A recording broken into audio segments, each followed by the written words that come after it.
Well, music has been a lot of different things to me in my life.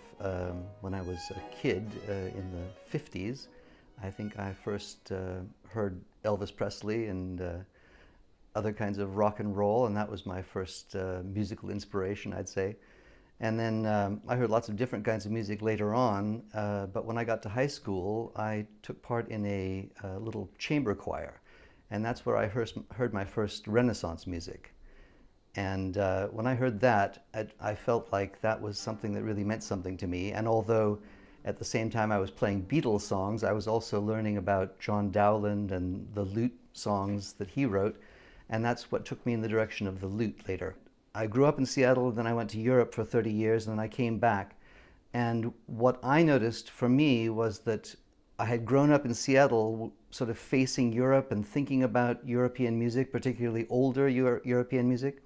But when I came back, it was like I'd been turned around, and I began to feel like here I was in this very special place, facing the Pacific and in contact with a very multicultural city. And that's what I feel when I say that Seattle had become more sophisticated in the time that I was away, and more multicultural and just more interesting, more alive. And so I was very attracted to that, and so I was very glad I came back.